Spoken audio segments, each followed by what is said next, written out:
Hi, we're in the town of Catsfield. We're about a mile south of the Battle Abbey where William the Conqueror conquered King Harold in the year 1066. This is a very small town, only about 1,000 people, but it's also a very, very old town. This is also a very old town, as old as Christ. In fact, there's many archaeological remains from the old Romans who used to populate Sussex and Kent 2,000 years ago. But this is also the home of a fellow named William de Catsfield. Hi, we are in the parish of Catsfield in the high-weld area of outstanding natural beauty of East Sussex. And Catsfield, we're not really sure how it got its name, but a theory out there is that Catsfield comes from the word of the Old English word chatta or cata, which means cat, and field, which means field, and hence we get field of the wild cat. So that's Catsfield. And throughout time, the name Catsfield evolved into different names. One was Chatfield in 1150, and later on Chetfield and Chatsfield and Chetsfield. And eventually the word Chatsfield doesn't come until 1600 in a town called Staplehurst, where the people of Catsfield emigrated to about 1600. So the first Chatfield fellow here was a guy named William de Catsfield. And that was about the time of the year 1300. And a couple hundred years later was a guy named Thomas Chatfield. And Thomas had 3 sons who emigrated to America. One of them had no children and 2 had many children. And all of the Chatsfields and the Checksfields in America are presumed to be related to Thomas Chatfield of Catsfield. But that's not us. We were the group that emigrated to Staplehurst in 1600 that we're going to go later on in our tour today. So that's all I got. Thank you. Bye. I gotta make a phone call real quick because my cell phone's not working.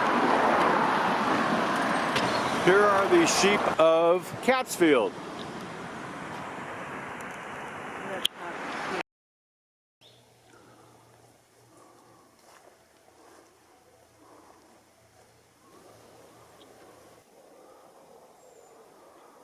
We are in the Church of St. Laurence in Catsfield of East Sussex.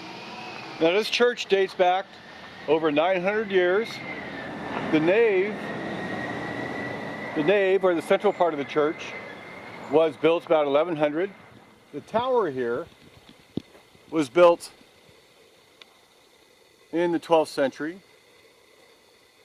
The chancel was built in the 13th century, and the tower buttresses were built in the 15th century.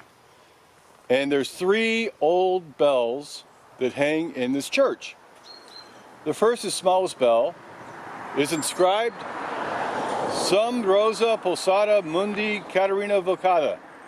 And that means, when I'm struck, I am the rose of the world, and I am Caterina. The second bell is inscribed Dulcis Sisto Melis Campana Vocor Gabrielis. I am the honey-voiced bell called Gabriel. And both of these bells were cast in the 14th and 15th century by William Wadward of London. And the third and the largest bell in this church is cast by William Hull of Hailsham, and it is inscribed William Hull of Hailsham, made me in 1685.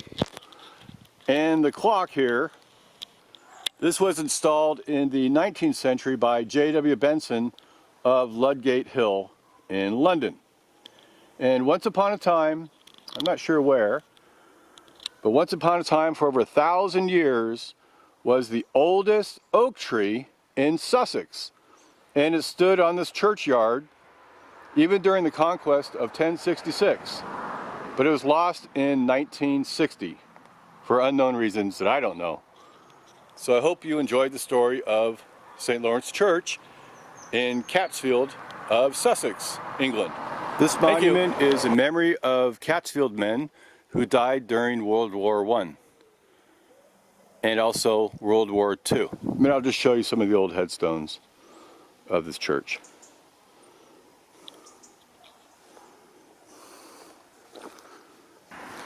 And here's my flat tire. Yep, that's my flat tire. And here's the spot where I hit the curb right there as it jetties out a little bit, and I got my flat tire. So the automobile club is coming to fix it.